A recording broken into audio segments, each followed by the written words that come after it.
Bien, buenas tardes a todos. Hoy nuevamente seguimos con las charlas del Laboratorio de Inteligencia Artificial IALAB y el Centro Nacional para la Inteligencia Artificial CENIA. Hoy nos presenta una charla Felipe del Río, estudiante del doctorado de la Universidad Católica acá en el Departamento de Computación, llamada Generalización Sistemática de Modelos de Deep Learning usando técnicas de meta-aprendizaje. Felipe, máximo 45 minutos para tu presentación. Luego de eso damos con la ronda de dudas y consultas que puedan surgir. ¿Vale? Puedes comenzar. Perfecto. Ya, muchas gracias, Jorge. Bueno, como dijo Jorge, y varios de acá me conocen, yo soy alumno doctorado con Álvaro. Llevo aquí un par de años haciendo investigación en el grupo. Hoy día les voy a presentar generación sistemática de modelos de Deep Learning usando técnicas de meta-aprendizaje. ¿Y de dónde viene un poco esta investigación? O sea, algo que decirle un poco que estábamos conversando con Jorge, pero esta investigación estaba basada en lo que presenté en la candidatura, entonces tiene como un poco esa estructura, aunque voy a presentar algunos modelos y algunos resultados para que sean como más de interés como para este tipo de charlas. Entonces, a menos de que haya estado como bajo una piedra, en los últimos años los modelos de Deep Learning han obtenido resultados que muchas veces son asombrosos. Hace poco, por ejemplo, DALL-E 2, que es un modelo de OpenAI, o sea, publicaron el paper, que fue entrenado con 650 millones de imágenes, lograba, en base como a una frase textual, generar una imagen como la que se ve ahí. Por ejemplo, cuando le apuntamos por un astronauta montando un caballo en un estilo fotorrealista, genera algo que todos podríamos decir que cumple la expectativa, y hay muchos ejemplos similares a este con resultados bastante impresionantes. Y no solo eso, también, bueno, en esta última década se han posicionado como modelos, los modelos de Deep Learning se han posicionado como el estado del arte en muchas tareas distintas. Todos conocemos el caso de visión, por ejemplo, en reconocimiento y detección de objetos, ¿cómo se llama?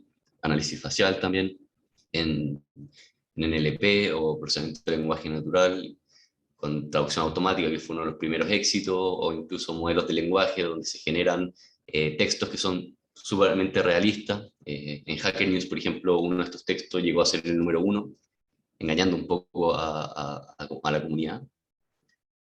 Y en muchos otros dominios como video, audio y otras cosas que probablemente hayan trabajado o hayan visto.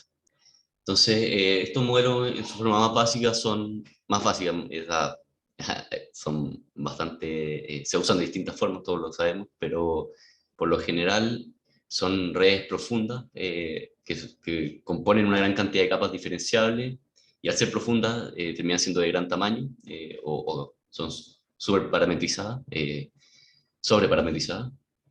Y por lo general se entrenan con alguna modificación de entrenamiento supervisado, en donde, o sea, usando descenso gradiente, donde se van moviendo los pesos, ¿no es cierto? Y el conocimiento se va almacenando en estos pesos, usando por lo general como mostrándole los datos una y otra vez, en varias épocas, en un orden aleatorio. Entonces, ¿qué un poco ha impulsado o ha explicado este éxito? Primero que nada, son redes más profundas. Originalmente se conseguían redes, si bien existían las redes profundas en los 80 ya, en esta última década ya se llegó al extremo con redes de incluso hasta 150 capas. Nuevas arquitecturas, por ejemplo, los transformers, nuevas formas de entrenamiento, metalearning con MAML, por ejemplo, o Reptile, o lo que se ha escuchado mucho últimamente, como Self-Supervised Learning para, por ejemplo, BERT o muchas tareas de visión, ¿no es cierto? Pero por sobre todo también gran cantidad de datos, ¿no es cierto? Eso quizás fue un poco el punto de inflexión que hizo que precipitó un poco este éxito. Y aunque no se sabe perfectamente cómo generalizan, cómo generalizan exactamente estas redes, sí se ha visto en varios trabajos que funcionan más o menos aproximando, o sea, memorizando patrones superficiales de entrada y salida. Y esto puede ser un problema porque principalmente, y lo que nos interesa en esta tesis o en el trabajo que yo estoy haciendo, es que no generalizan sistemáticamente porque al final interpolan los datos de entrenamiento. Entonces, una ilustración es si le mostramos, por ejemplo, a la red un cuadrado azul y un círculo rojo, pero después le preguntamos por un cuadrado rojo, esta va a mezclar un poco los datos de entrenamiento y no va a combinar los conceptos correctamente.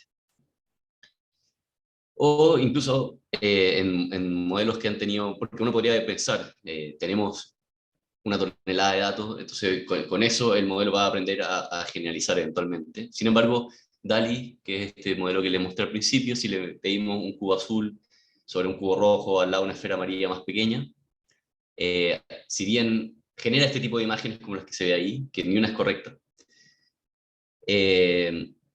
a pesar de que hay una intuición de que efectivamente tiene, o sea, algo está entendiendo sobre cubos, esferas y las relaciones que están entre ellas, sobre, al lado, más pequeña.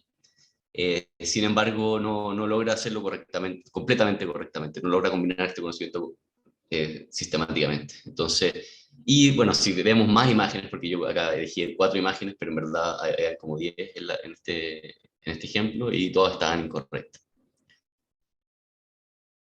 Pero esa es como la intuición un poco de qué es la generación sistemática, pero ¿cuál es la definición que vamos a usar un poco? Estas definiciones son siempre como etéreas, como que hay muchas formas de definirlas, pero una de las formas más que uno comúnmente encuentra es que es manipular conceptos conocidos de forma novedosa. Entonces, cualquier agente que pueda entender lo que es una llama blanca o conocer lo que es una llama blanca y un perro café, si es sistemático, implicaría que que conoce lo que es una llama café. Viene como de chiripazo. Entonces, ¿por qué es útil?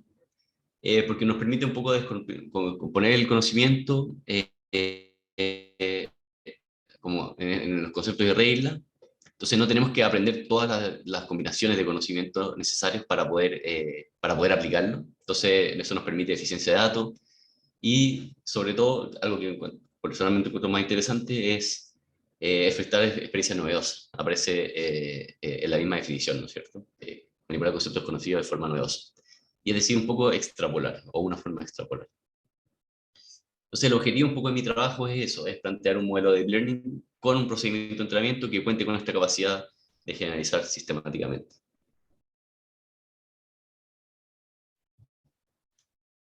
Entonces, un poco la propuesta de investigación, primero que nada, quería contarles un poco dónde vamos a situar esta propuesta. Hay varios benchmarks que sirven para verificar temas de sistematicidad y uno de ellos es GISCAN. GISCAN en particular, la tarea de GISCAN tenemos una grilla, que es una situación, o le vamos a llamar situación o el contexto, en donde se sitúa un agente, que lo pueden ver acá en la esquina inferior derecha, y varios objetos, y los objetos son figuras de distintos colores, distintos tamaños, puestas durante la grilla, y le vamos a entregar un comando a ese agente, por ejemplo, walk to a small circle, y el agente tiene que votar una secuencia de acciones que van a cumplir este comando. Entonces, si le pedimos que vaya al círculo más pequeño, estamos viendo acá, entonces el agente tiene que girar a la derecha, avanzar, avanzar, girar a la derecha y avanzar. Pero ¿cuál es la gracia un poco de esta? Porque es una tarea bastante simple en comparación a las otras que hemos visto. Es que, ¿y por qué mide sistematicidad? Principalmente porque hay diferencias sistemáticas entre el set de entrenamiento y el set de test. Por ejemplo, en el set de entrenamiento podemos tener que la gente pueda, o sea, podemos tener ejemplos en donde la gente, perdón, donde el objetivo en relación a la gente esté en cualquier dirección, menos al sur o oeste, por ejemplo. Entonces dejamos los ejemplos en donde los objetivos estén en el suroeste para test y en todas las otras direcciones para entrenamiento. Entonces, por ejemplo, el agente va a encontrar objetivos que están directamente al oeste, directamente al sur de él, pero no a la combinación de sur y oeste. Y los modelos tradicionales de Deep Learning en esto fallan rotundamente. No, hasta ahora no he visto un trabajo que pueda solucionar esta tarea. Y así como esa tarea de generalización, hay 9 tareas de generalización, cosas más lingüísticas, de largo, cosas de cómo aplicar adverbios o combinaciones. Entonces, es un dataset súper rico para probar este tipo de cosas. Y en base a eso, nosotros planteamos 3 hipótesis. Son 2 que están enfocadas en el modelo. La idea es darle los sesgos, o sea, la estructura necesaria al modelo para que pueda generalizar sistemáticamente. Es como una especie de inductive bias. Y una que está enfocado en la forma de entrenar este modelo, que la idea es un poco es atacar el problema de memorización. Entonces, la primera hipótesis es, se motiva un poco con la definición que tenemos de sistematicidad, que es manipular conceptos conocidos de forma novedosa. Entonces, las cosas que tenemos que aprender ahí, o que nuestro modelo va a tener que aprender, es primero que nada los elementos conocidos o los operandos, y después cómo vamos a manipular esos elementos u operadores. Entonces, si plasmamos como ese problema en el ejemplo que vimos antes, están las entidades, por ejemplo, llama y perros, y tenemos un operador que va a decir como el color de la entidad. Entonces podemos decir que el operador es blanco, por ejemplo, y café, que va a generar una representación distinta para una llama o un perro. Entonces simplemente aplicando ese operador café en la entidad llama, eh, podríamos tener, ¿cómo se llama?, esta generalización, ¿no es cierto? Entonces vendría como un poco, está relacionada a esta habilidad como más algebraica, y queremos nosotros plasmar eso en la estructura de la red. Entonces, de ahí viene nuestra primera hipótesis, que es dotar a un modelo de aprendizaje profundo con una separación estructural entre operadores y operandos. Él le permitirá representar estos conceptos y poder aplicarlos para generalizar sistemáticamente. Y no quiero entrar tanto en detalle en los trabajos que como que dan pie como esto, como a por qué creemos que esto podría funcionar, pero un trabajo, por ejemplo, que varios ya conocemos es la MAC, que todos hemos trabajado, o varios de los que hemos trabajado con Álvaro, eh, lo hemos visto en algún momento. Donde en este caso lo interesante es que ellos separan entre control, escritura y lectura, y entonces este módulo de control generalmente va a ser como aprender el tema, como el conocimiento más procedural y dirigir un poco los módulos de lectura y escritura usando atención. Se usa para una tarea de razonamiento visual, DQA, ¿cómo se llama? Clever, que es esta tarea donde tenemos imágenes con figuras y tenemos que ver las relaciones y cuál es el círculo que está al lado, o sea, la esfera que está al lado de la figura café que está al frente de la figura del cono púrpura, por ejemplo. Entonces, y funciona súper bien para ese tipo de problemas. Otro trabajo que es interesante para esto, que separa sintaxis y semántica. Entonces la sintaxis vendría a ser como los operadores, y la semántica, por el módulo de semántica, viene ya a relacionar como las primitivas de entrada y salida. Y también lo usan, también es modulado usando atención. En este caso lo hacen para otro dataset que se llama Scan, que también varios que han trabajado con Álvaro lo conocen, pero que sirve para medir composicionalidad sistemática. Entonces, algunas cosas, bueno, de cosas claves que sacamos de ahí es, primero, la separación de funcionalidades. También podríamos pensar que atención es como un buen instrumento para modular esto. Sin embargo, los trabajos son un poco genéricos, están aplicados principalmente a esos problemas y no funcionan muy bien en otros. Por ejemplo, la MAC, cuando se trató de aplicar tal como estaba en GQA, falló rotundamente. Y también como que no tenemos una especialización de los módulos mediante el entrenamiento un poco. Nosotros algo que sí queremos hacer distinto a esto es especializar los módulos con un entrenamiento como alterado. Y eso va a venir un poco más en la segunda hipótesis. Entonces, queremos dividir, hacer esta división, ¿no es cierto? Que es un módulo que se encarga como de operadores y operar, y otro módulo que se encargue ya más de manejar los operandos o lo que se llama como variable binding. Entonces tenemos un primer módulo, un modelo que desarrollamos que está que se ve así, en el fondo va a recibir la situación, el comando, ¿cómo se llama? Y las acciones previas. Las acciones previas porque es autorregresivo, entonces vamos a ir votando la siguiente acción en cada momento. Y vamos a tener, todo eso lo vamos a entregar o sea, vamos a entregárselo a un Operational Composer, que voy a explicar un poco más en detalle, y un módulo de ejecución que es el que va a recibir toda la información y ir votando las siguientes acciones. Se me-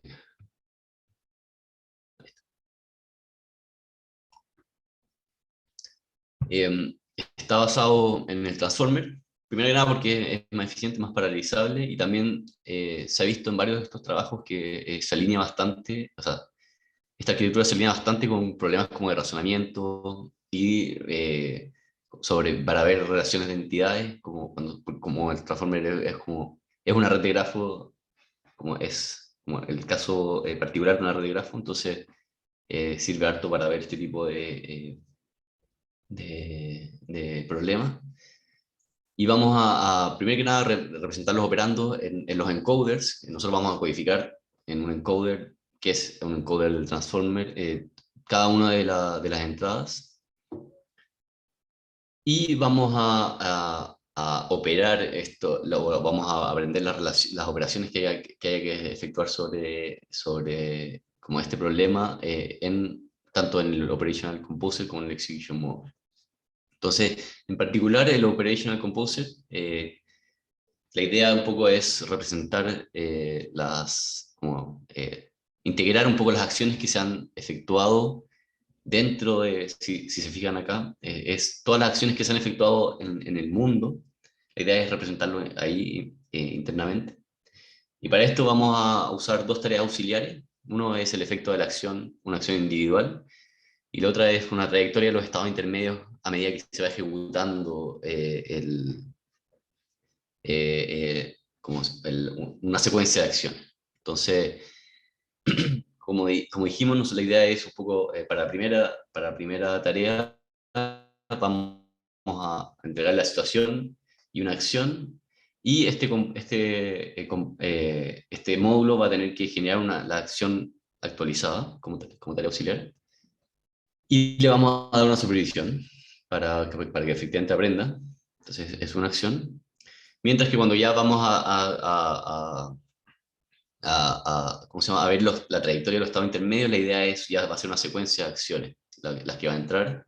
Entonces, y la idea es que a medida que va a generar, porque como es autorregresivo, nosotros vamos a ir generando vamos a ir actualizando la representación de la situación para que refleje un poco el estado que está en ese momento, y también le vamos a dar una supervisión para que efectivamente esto lo aprenda. Entonces, un poco la diferencia, porque la motivación de tener estas dos tareas separadas.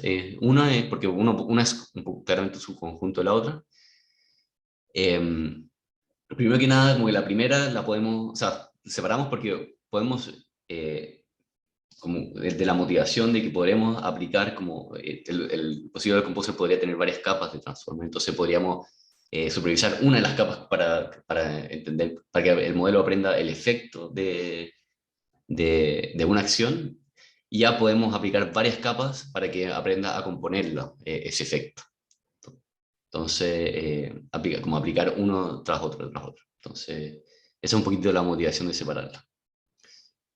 Y bueno, y los resultados que he tenido han sido más o menos mixtos, o sea, para algunas tareas efectivamente como que funciona.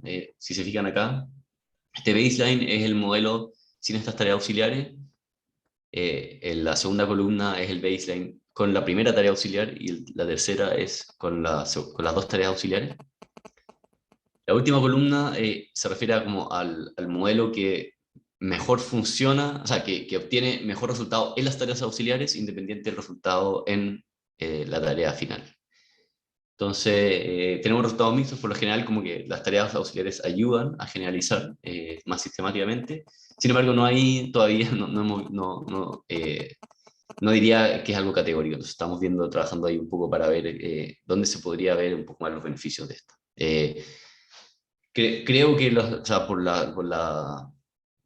una hipótesis mía de por qué no funciona tan bien, es porque estas tareas, las tareas mismas de GISCAN no se alinean tan bien a al tipo de generalización que nosotros estamos enseñando. Y estoy un poco viendo qué tareas podrían demostrar que efectivamente le está dando más generalización. O si no, desechar nomás como la hipótesis de que estas tareas ayudan. Bueno, en comparación al estado del arte, como siempre Google está ahí, obtuvo unos resultados muy buenos en un paper como reciente. Y también otra alternativa que estamos barajando ahí es, bueno, aplicar estas mismas tareas a ese modelo para ver si hay algún beneficio, o por lo menos un beneficio en en estas tareas de acá, que siempre han sido las más difíciles. Entonces, claro. Entonces, otra segunda hipótesis que tenemos se requiere un poco más, se refiere un poco más al entrenamiento mismo que le vamos a entregar al modelo. ¿Cómo se llama? Entonces, y ahí queremos atacar el problema de que estas redes están memorizando patrones superficiales en de salida, sobre todo el tema de memorización. Y queremos corregir un poco, queremos corregir el entrenamiento supervisado de principalmente porque tiene un sesgo creemos que tiene un sesgo a la memorización, o sea, y hay, ¿por qué? Porque le estamos mostrando los datos una y otra vez, entonces un modelo en algún momento le va a salir súper fácil memorizar un resultado para que en una segunda época utilice esa memorización para, ¿cómo se llama? Para dar la respuesta, en vez de aprender algo que esté como que sea más subyacente al problema en el fondo.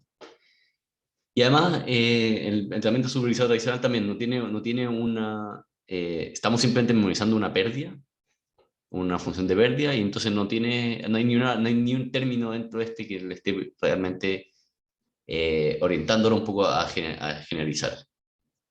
Entonces, aquí en contraposición está metalearning, que significa aprender a aprender, o en cierta forma como aprender a generalizar, y por lo mismo está explícitamente orientado a generalizar más allá de una tarea. Entonces, está este entrenamiento por episodio, que es donde por lo general hay una etapa de aprendizaje específico, o inner loop, aquí que varios lo conocen, y hay una etapa de aprendizaje más transversal, o outer loop, por lo general.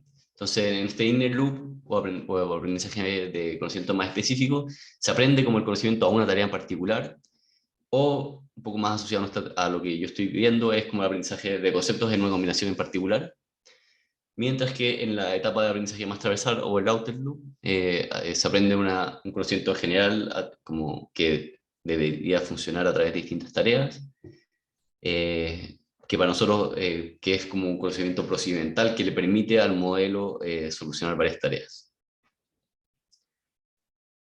Y, ¿cómo se llama? Entonces, ¿por qué creemos que es útil para generalización sistemática? Primero que nada, por el segundo conocimiento más general o procedimental a través de distintas tareas. Entonces, nosotros, generalización sistemática es aprender a manipular componentes conocidos en formas novedosas, entonces tenemos que aplicar como ese conocimiento procedimental desde una tarea conocida a una novedosa para poder ser sistemático, por lo menos de alguna forma, ¿cierto? Entonces, de ahí viene un poco nuestra segunda hipótesis, que es cambiar el entrenamiento supervisado tradicional de un modelo de aprendizaje profundo por un entrenamiento basado en metalearning. O sea, al cambiarlo, este será capaz de detectar patrones y operadores que permitan generalizar más allá de la extracción de datos de entrenamiento.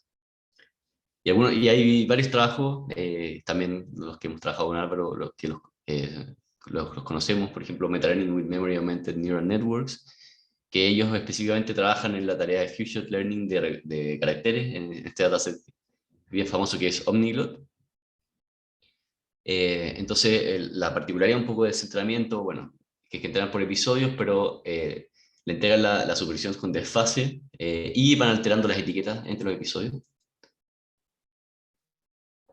De esta manera hacen que el modelo no se pueda aprender de memoria los ejemplos de entrenamiento.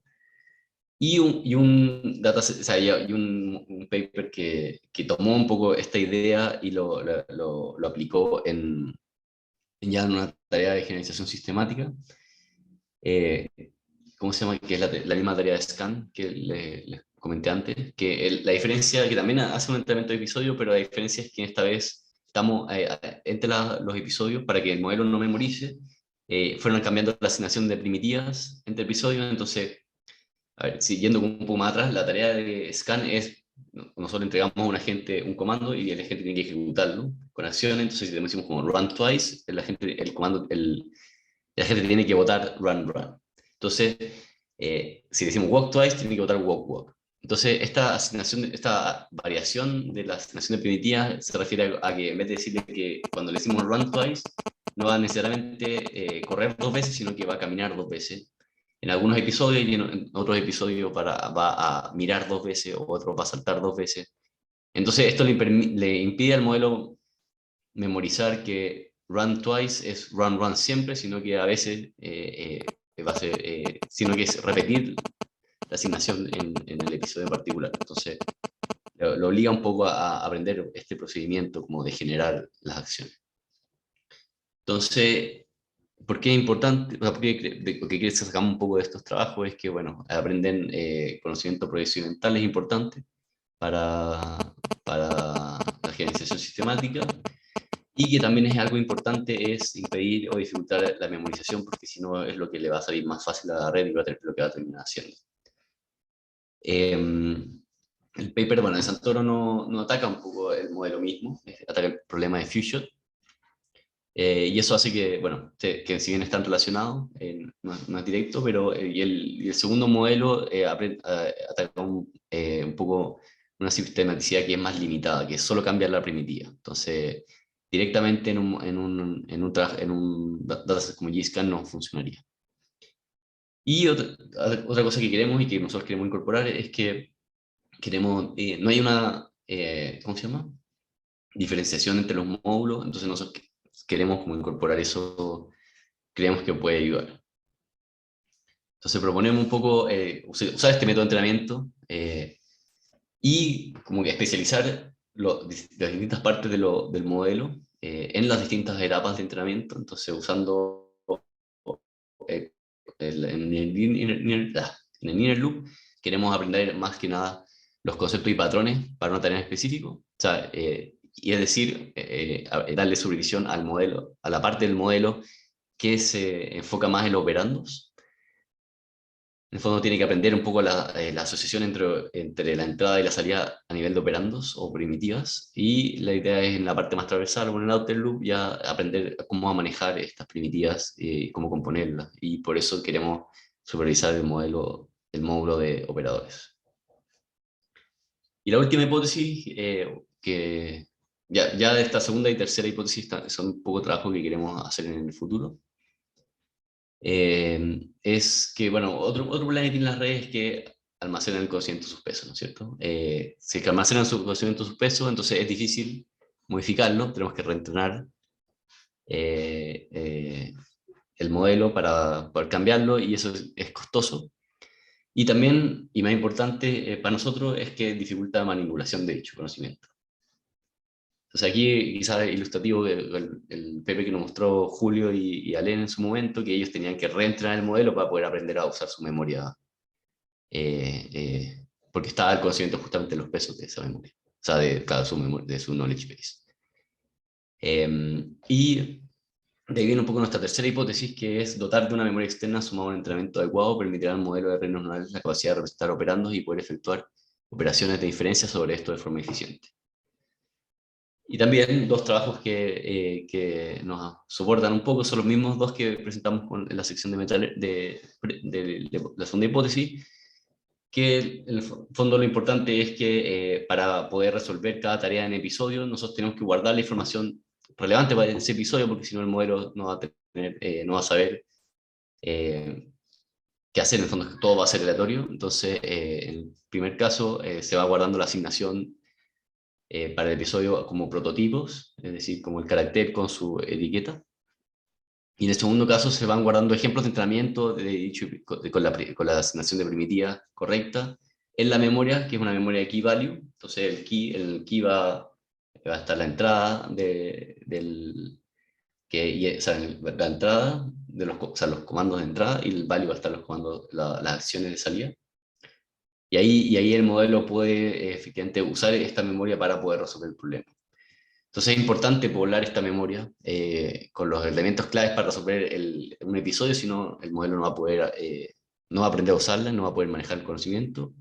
También es importante que la información esté como activaciones, de manera que pueda como operar.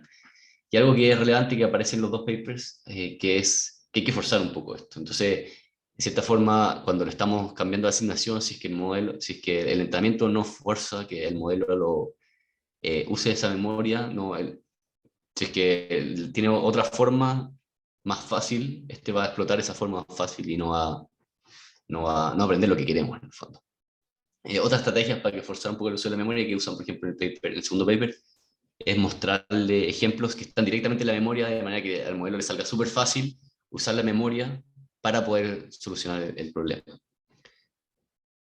Y bueno, también un poco la dificultad, como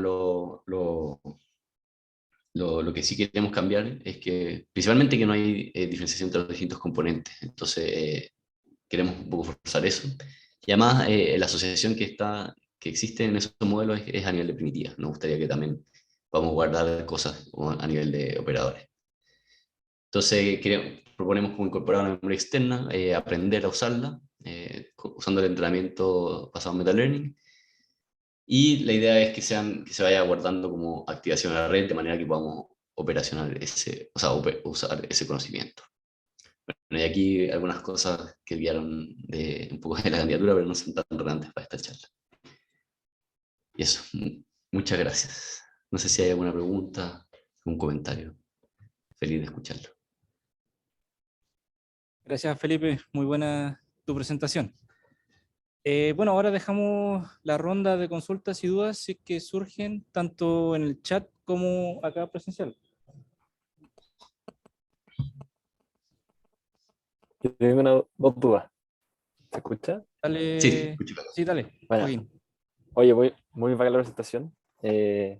Encontré que hay hecho caleta para lo que es este tema y encuentro que vais bien orientado, que lata que no hayan salido buenos resultados, pero se va a ganar el tema. La primera pregunta es que la primera hipótesis, tú le das un entrenamiento supervisado en donde esta tarea auxiliar en donde cada acción que tomada, tú le das como la supervisión de como el mapa ideal. O sea, no cacho mucho, si podéis volver a esa diapo. En la primera hipótesis, la tarea auxiliar, cuando mostráis como esta supervisión con No, eso, aquí. Sí. ¿cómo, o sea, siempre hay como una única solución para llegar a la meta? Para este dataset sí. O sea, en el fondo, o sea, si fuéramos humanos, no, pero acá siempre hay un sesgo, por ejemplo, que primero se mueve a la derecha y después para abajo, por ejemplo. Sí, po, Entonces, siempre las soluciones van a ser de esa forma. ya. Sí. Sí, po, o sea, ya. Claro, porque al final esa supervisión igual es como súper forzada, como quizá haya intentado ver como si es que llega como por otro lado, quizá.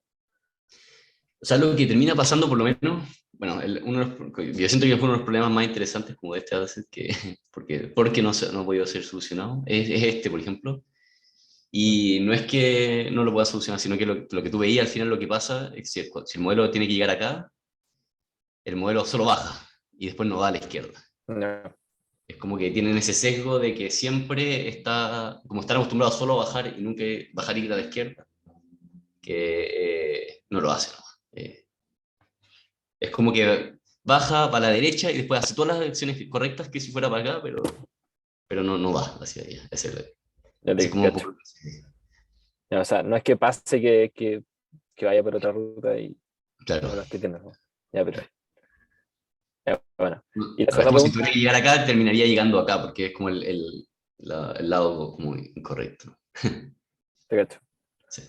La segunda pregunta es más para conocernos tanto como del trabajo, pero en la tercera hipótesis, eso que quería hacer de ocupar estas memorias externas, cuando tú como que buscáis esa memoria externa, como que sí tiene como el conocimiento para resolver el problema o para resolver la siguiente acción, como tú dijiste que ibas a buscar cómo activar la red actual para aprender de eso, algo así, ¿o no? Claro, la idea un poco es usar las activaciones como el conocimiento, más que los pesos que se van aprendiendo. Entonces, eh, como que uno habla como memoria externa, pero por ejemplo, un transformer como que podría ser que está usando su secuencia anterior como una memoria externa también. Entonces, es Ya, como más ya, que perfecto. no tener que aprenderlo en los pesos mismos de la red, sino que sean como accesibles, usando como en las mismas activaciones, de manera que el modelo pueda operar y que sea más flexible usarlo.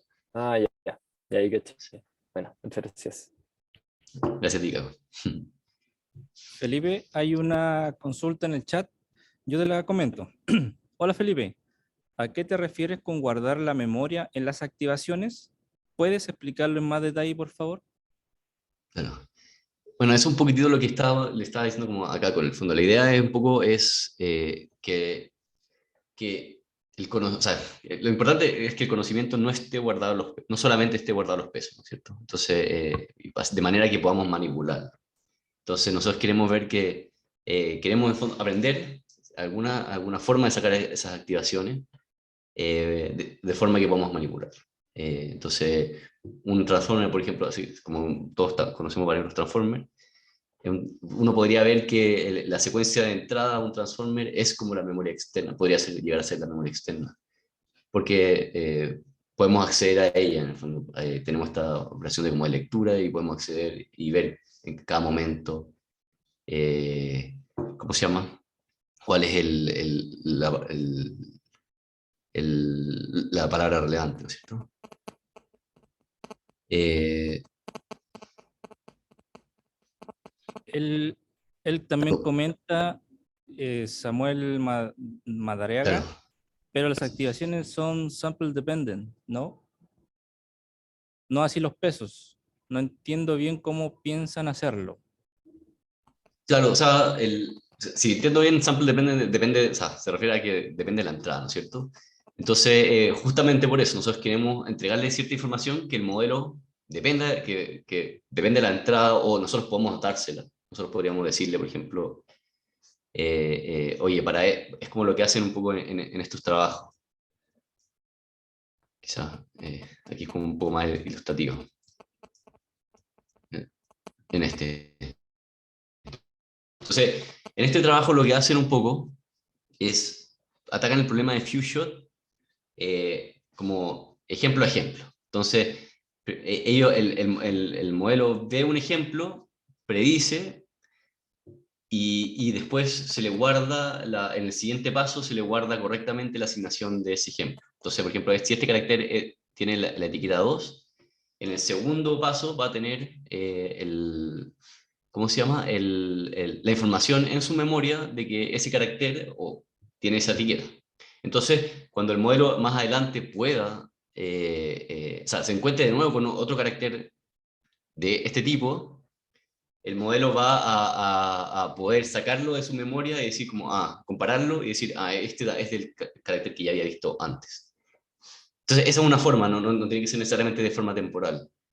Pero nosotros podríamos poblar esa memoria con otra información que sea relevante para el episodio, como por ejemplo acá por ejemplo, ya no es temporal, sino que el modelo tiene poblada en su memoria desde el principio la asignación correcta. Entonces, cuando le dice run twice, el modelo es run run. Entonces, en ese episodio de entrenamiento, esa asignación ya está dada por estos ejemplos que están guardados en la memoria. Entonces, son como distintos approaches. Uno podría ser temporal a medida como de ir viendo como secuencialmente y otro es como que nosotros vamos poblando. Eh, no sé si se entiende. Es como, claro, claro, es como, es tal cual, es darle un contexto al final. Entonces, el contexto podría ser temporal o podría ser simplemente de otros ejemplos de entrenamiento. Tal cual. No sé si se entiende un poco mejor ahí.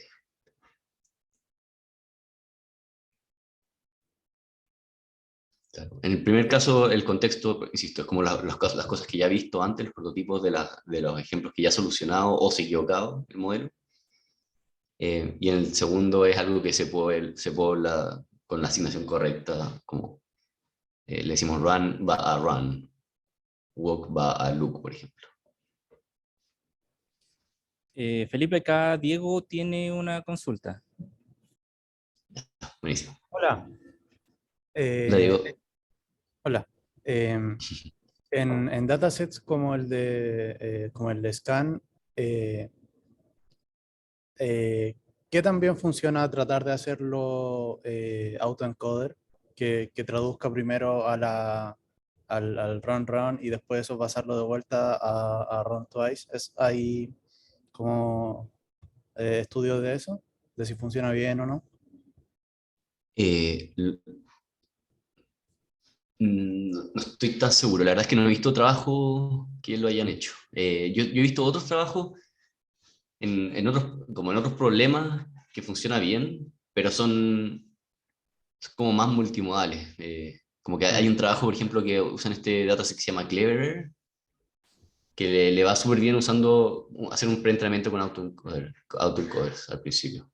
Pero para Scan, igual, le perdí un poco el rastro a Scan, pero de los últimos del último tiempo, pero hasta donde yo conozco la literatura no había visto trabajo como en esa dirección. Ya, ok, Sí. gracias. Acá también hay otra pregunta. Julio va a preguntar.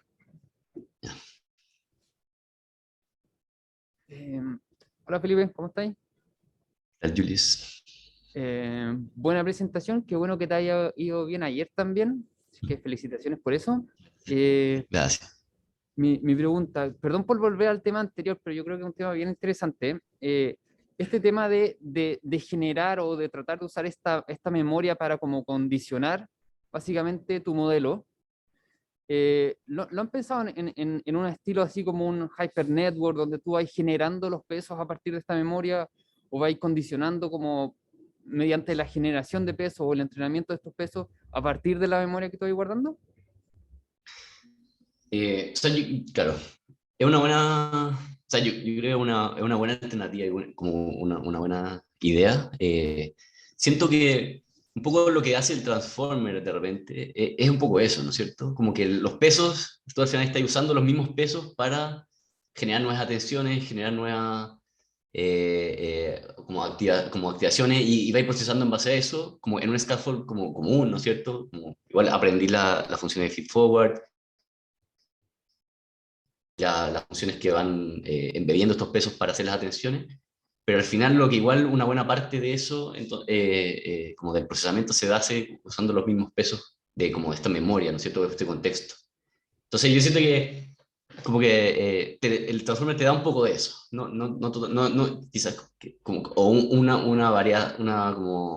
como un sabor de lo que se podría hacer, no la única, pero claro, porque también me imagino que se podría hacer algo como film, por ejemplo, también, que como que tú estás como poniendo una atención un poco distinta, ¿no?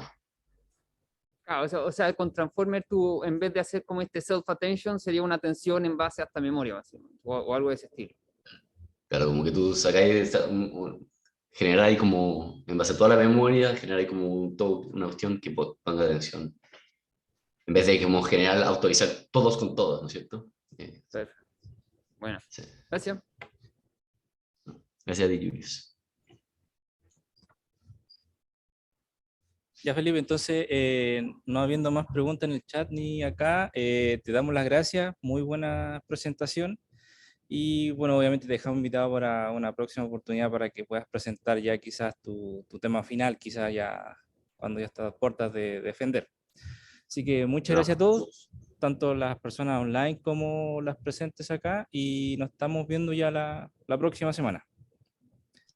Muchas gracias, Jorge. Gracias a todos por escuchar. Gracias, Chao. Felipe. Nos vemos. Chao.